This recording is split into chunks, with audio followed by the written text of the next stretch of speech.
आपकी सुरक्षा की क्या स्थिति है इस समय? आप पर बड़ा खतरनाक हमला हुआ था, मैंने उस समय आपसे बात भी की थी।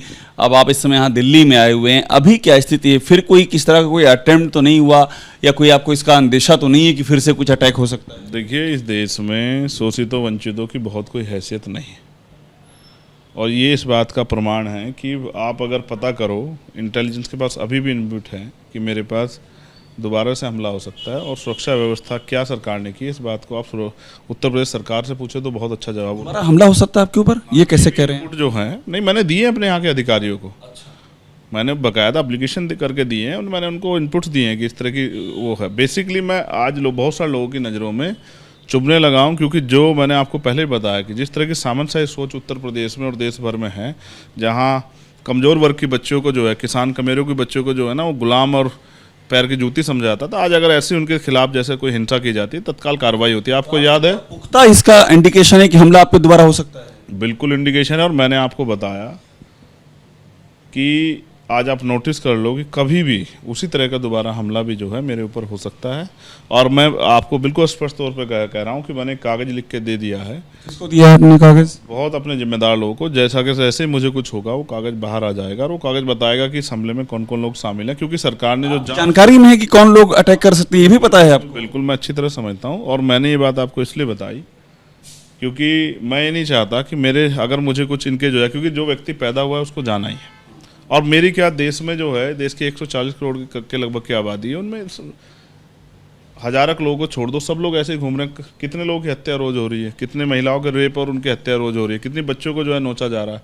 सबकी सुरक्षा की जिम्मेदारी सरकार की होती है, लेकिन ऐसी निकम्मी सरकारें बैठी हैं स्टेट में। पास तो कोई सिक्योरिटी नहीं है, आप यहाँ दिल्ली में हैं और मैं नहीं देख रहा हूँ कि आपके आसपास कोई गनमैन कोई चल रहा हो, और आपके पास कंक्रीट इनपुट है आपको दोबारा अटैक हो सकता है। जिसकी सुरक्षा जो है करोड़ों माताओं बहनों का आशीर्वाद करता और संतों गुरुओं का आशीर्वाद करता, वो इतनी जल्दी जाने वाला नहीं। लेकिन मैं फिर आपसे कह रहा हूँ, मेरा मानना है, एक मेरा नाम मेरे फादर ने बड़े सोच समझ के रखा। इतिहास में इस नाम के लोग बड़े बागी हुए हैं। दूसरा, इस नाम के लोगों ने कभी, चाहे वो देश के वीर सपूत, आज़ादी के जो है योद्धा जो हैं पंडित चंद्रशेखर आज़ाद रहे हों, या बलिया के हमारे जो हैं पूर्व हमारे प्राइम मिनिस्टर रहे हों, ये नाम एक ऐसा नाम है जिसने कभी झुकाव लिया ही नहीं। और बचपन में मेरे पिताजी ने मेरा नाम चंद्रशेखर आज़ाद रखा, तो कुछ सोच समझ के रखा होगा। इसलिए मैं आपसे कह रहा हूँ कि मैं इस तरह की चीज़ों से नहीं घबराता। उस दिन के बाद भी मैं घर में नहीं बैठा हूँ, लेकिन मैं ये कह रहा हूँ कि यहाँ की सरकारों के लिए किसी की व्यक्ति की ज़िंदगी कोई मायने नहीं रखती है। क्यों आप पर कोई इस तरह टारगेट करना चाहेगा कि बार बार आपको निशाना बनाए? कुछ तो वजह हो। मेरी वजह से सरकार के बहुत सारे एजेंडे फेल हो जाते हैं। जब वो CAN पर NRC लाते हैं, जब वो UCC लाने की बात करते हैं, जब वो किसानों को जो है एक जाति का आंदोलन बताते हैं, जब पहलवानों को एक जाति का आंदोलन बताते हैं, जब वो किसी महापुरुष को जो है अपमानित करने का काम करते हैं, वो सारे एजेंडे जो उनकी पॉलिटिकल जो है फाइट को मजबूत करते हैं, वो नाकामयाब होते हैं। नूह की हिंसा ऐसे रुक गई क्या? आपको क्या लगता है नूह की हिंसा ऐसे रुक गई? किसान, कामगार लोगों ने, मेहनतकश लोगों ने एक बहुत बड़ा योगदान दिया और उनको समझ आया। आप ये कह रहे हैं स्टेट मशीनरी से भी आपको अंदेशा है, आप स्टेट मशीनरी के खिलाफ बोलते हैं, इसलिए वो भी टारगेट कर सकती है? नहीं, मैं स्टेट मशीनरी स्टेट की होती है। बेसिकली मैं उनसे इस बात की उम्मीद नहीं करता हूँ, लेकिन उनकी घोर लापरवाहियाँ हैं कि अगर उनके पास इनपुट्स हैं, और मैंने उनको कहा क्या तो मेरी बात को डिनाई कर दें, और अगर डिनाई नहीं कर रहे हैं तो उसके लिए वो क्या इंतजाम कर रहे हैं ये भी बता दें। आपने जो चिट्ठी लिखी, किसी नेता वेता का नाम तो नहीं उसमें दे रखा है आपने? आपको पॉलिटिकल कोई लड़ाई का अंदेशा हो कि पॉलिटिकली कोई टारगेट करना? देश में पॉलिटिकली लड़ाई है, सोशली तो कोई लड़ाई नहीं है। देश में वंचितों के पास सोशली है ही क्या? यहाँ लड़ाई सारी पॉलिटिकली है। जो सरकार में बैठे हैं या स्थापित लोग हैं, उनको लगता है कि कोई नया आदमी आएगा तो आपको पीछे छोड़ देगा। यहाँ कंपटीशन है। पॉलिटिकल व्यक्ति का नाम आपने लिख रखा है क्या? ये समय बता देगा, लेकिन मैं आपको बहुत जिम्मेदारी से बात कह रहा हूँ कि जब तक मैं हूँ, जब तक भीम आर्मी आज़ाद समाज पार्टी है, मैं देश के करोड़ों शोषितों, वंचितों को, कर्मचारियों को, नौजवानों को ये आश्वस्त करना चाहता हूँ, किसानों को, मजदूरों को, कि तब तक भारतीय संविधान पे कोई खतरा हम लोग आने नहीं देंगे।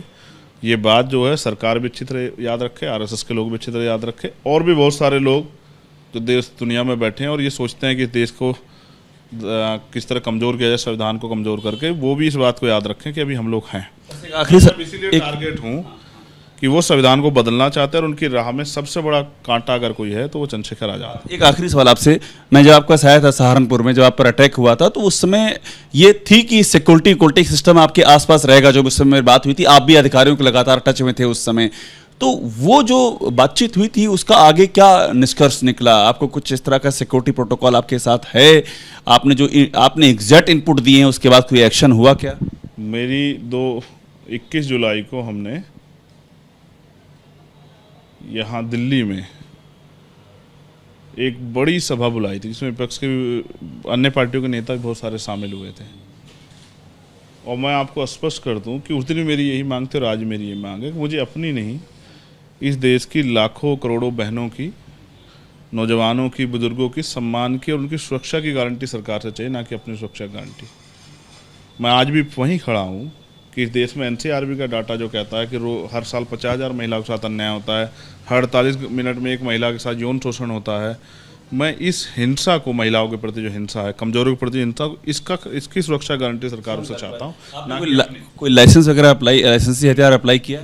बिल्कुल किया है, लाइसेंस भी गया है, पासपोर्ट भी गया है, लेकिन सरकार ने पासपोर्ट तो 3 साल से बनने नहीं दिया और लाइसेंस जो है अभी पेंडिंग पड़ा हुआ है। लाइसेंस पेंडिंग है आपका? मिला जिलाधिकारी से और मैंने उनसे ये कहा कि आपके यहाँ फाइल आ जाएगी, आप देर मत करना, क्योंकि मैं अपनी जान की सुरक्षा इसलिए करना चाहता हूँ कि मुझे मेरे लोगों ने तैयार करने में एक बड़ा समय और बहुत सारे लोग कुर्बानियाँ गई, बहुत सारे साधन के गए हैं। एक नेता किस हथियार का लाइसेंस आप? अभी नहीं, ये हथियार का लाइसेंस नहीं होता, पहले लाइसेंस बनेगा उसके बाद उस पर हथियार चढ़ेगा। वही मैं कह रहा हूँ कि आपने कुछ सोचा होगा ना, सुरक्षा कैसे करेंगे आप? मैंने कहा ना, वो सब चीज़ें पहले लाइसेंस बन जाए, सरकार लाइसेंस बना दे तो हथियार भी आपके सामने आ जाएगा। अभी तो सबसे बड़ा हथियार संविधान ही। लाइसेंस भी जो बनाया जाता है ना, उसके कुछ क्राइटेरिया होते हैं कि आप कौन सा हथियार रख सकते हैं उसमें। तोप और मिसाइल तो कोई साथ लेके चलने से रहा। मैं फिर आपसे कह रहा हूँ कि मैं अभी कलम को हथियार मानता हूँ और मेरा सबसे बड़ा हथियार है संविधान। उसी की वजह से आज मैं यहाँ बैठा हूँ, उसी की वजह से जिन्होंने मेरे ऊपर हमला किया वो लोग जेल गए हैं। लेकिन सरकार को प्रत्येक व्यक्ति की जान के प्रति गंभीर होना चाहिए, सरकार को ये बात समझ आनी चाहिए, जबकि लंबे समय से वंचित वर्ग के नेताओं को इग्नोर किया गया है। ये बात मैं अच्छी तरह से जानता हूँ और मैं अपनी सुरक्षा जो है वो अपने लोगों के भरोसे छोड़ के मैं इस काम को लगातार जारी रखूँगा। ये भी मेरे विरोधी लोग सुन लें।